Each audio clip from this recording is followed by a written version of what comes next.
नमस्कार, मैं हूं वैद्य रितिका गौतम। झारखंड में आजकल कई मुद्दों को लेकर राजनीति छिड़ी हुई है। तमाम मुद्दे ऐसे हैं जिसे लेकर पक्ष विपक्ष में तीखी तकरार चल रही है, लेकिन सबसे अहम मुद्दा है नियोजन नीति का। अखबार के हर पन्ने, portal, YouTube channels, news channels पर नियोजन नीति को लेकर लगातार खबरें चलाई जा रही है। झारखंड का विधानसभा सत्र चल रहा है और सदन में भी लगातार विपक्ष द्वारा इस मुद्दे को लेकर हंगामा किया जा रहा है। आखिर क्या है नियोजन नीति, क्यों इस पर इतनी ज्यादा राजनीति हो रही है? आप में से बहुत से लोग ऐसे होंगे जो इस बारे में जानते होंगे, लेकिन जो लोग नहीं जानते हैं या उनके मन में नियोजन नीति को लेकर कोई कंफ्यूजन है, तो ये वीडियो उनके लिए है। तो चलिए इस वीडियो की शुरुआत करते हैं। सबसे पहले हम जानते हैं कि नियोजन नीति आखिर होती क्या है। हर राज्य में नियोजन नीति यानी कि एम्प्लॉयमेंट पॉलिसी होती है। कोई भी राज्य किस नियम के तहत सरकारी एग्जाम कंडक्ट करवाएगा, बेसिकली उसे ही नियोजन नीति कहते हैं।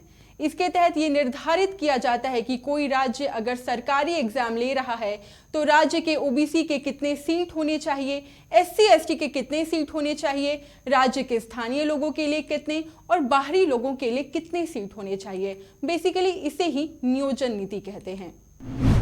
बात है 2016 की, जब झारखंड के मुख्यमंत्री थे रघुवर दास। उन्होंने नियोजन नीति लाई।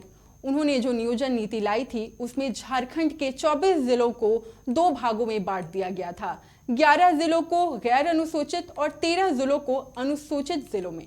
गैर अनुसूचित जिलों के अंतर्गत पलामू, गढ़वा, चतरा, हजारीबाग, रामगढ़, कोडरमा, गिरिडीह, बोकारो, धनबाद, गोड्डा और देवघर था। और अनुसूचित जिले के तहत रांची, खूंटी, गुमला, सिमडेगा, लोहरदगा, पश्चिमी सिंहभूम, पूर्वी सिंहभूम, सरायकेला खरसावा, लातेहार, जामताड़ा, दुमका, पाकुड़ और साहिबगंज को रखा गया था। अब इसमें नियम ये था कि जितने भी कैंडिडेट अगर अनुसूचित जिले से हैं वो गैर अनुसूचित जिले में जाकर SJSSC के अंतर्गत नौकरी के लिए अप्लाई कर सकते हैं, लेकिन गैर अनुसूचित जिले के कैंडिडेट अनुसूचित जिले में जाकर नौकरी के लिए अप्लाई नहीं कर सकते हैं। साथ ही बाहरी राज्य के बच्चे भी अनुसूचित जिले के अंतर्गत अप्लाई कर सकते हैं। आसान शब्दों में ये थी रघुवर दास की नियोजन नीति। बता दें कि सुप्रीम कोर्ट ने दिसंबर में इस नीति को गैर संवैधानिक बताते हुए इस नीति को रद्द कर दिया था। इसमें यह भी बात थी कि अगर आप झारखंड के निवासी हैं तो आपके लिए 60% सीट रिजर्व है और अगर आप बाहरी हैं तो आपके लिए 40% सीट आरक्षित है। अब सवाल ये उठता है कि किस आधार पर यह डिसाइड किया गया था कि कौन से लोग झारखंड के निवासी हैं और कौन बाहरी। तो आपको बता दें कि जिनके पास 1985 का खतियान था वो झारखंड के निवासी हैं। अगर आपके पास खतियान नहीं है लेकिन आप 30 साल से यहाँ रह रहे हैं तो भी आप झारखंड के निवासी कहलाएंगे। साथ ही अगर आपने यहाँ से मैट्रिक किया है तब भी आपको यहाँ का निवासी मान लिया जाएगा। ये थी रघुवर दास की नियोजन नीति। अब आते हैं हेमंत सोरेन की नियोजन नीति पर। जिन लोगों ने 10वीं और 12वीं झारखंड से पास की है वो JSSC द्वारा निकाले गए किसी भी फॉर्म को भर सकते हैं। अगर आप बाहरी हैं, 10वीं और 12वीं यहाँ से आपने नहीं किया है तो आप फॉर्म नहीं भर सकते हैं। अब यहाँ भी यही सवाल उठता है कि आखिर किस तरीके से आप चिन्हित करेंगे कि कौन लोग झारखंड के हैं और कौन लोग बाहर के। तो इन्होंने कहा कि हम 1932 खतियान लेकर आएंगे, इसी के आधार पर हम ये चिन्हित करेंगे कि कौन झारखंड के हैं और कौन बाहरी। अब ये नीति भी असमानता ला रही है। इस नीति को भी कोर्ट में चैलेंज किया गया और झारखंड हाई कोर्ट ने इसे खारिज कर दिया। इस विधेयक को पूर्व राज्यपाल रमेश बैस ने भी वापस लौटा दिया गया था और उन्होंने भी यही कहा था कि इस विधेयक को गैर संवैधानिक रूप दिया था। हालांकि एक नई नियोजन नीति बन करके आई है जिसमें बताया गया था कि 60% झारखंड वासियों का सीट है और 40% बाहरियों का, जिसमें झारखंड के जनरल लोग भी शामिल हैं। साथ ही पेपर 2 में हिंदी, इंग्लिश और उर्दू को जोड़ दिया गया था।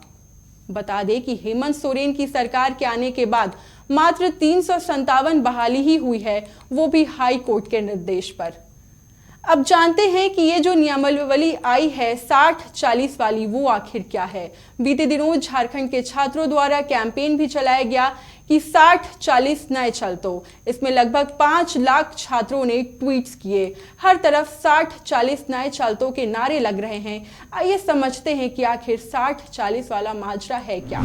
तो आपको बता दें कि हेमंत सोरेन की नियोजन नीति के तहत 60% सीट रिजर्व है, जिसमें 50% झारखंड के लोगों के लिए है और 10% सीट ईडब्ल्यूएस के लिए, और बाकी 40% सीट पूरी तरह से ओपन रहेगा, जिसमें भारत के कोई भी नागरिक नौकरी के लिए अप्लाई कर सकते हैं। अब युवाओं में इसका रोष है और छात्रों द्वारा सदन में विपक्षों द्वारा इसका विरोध किया जा रहा है। अब देखना होगा कि सरकार इस पर क्या फैसला लेती है।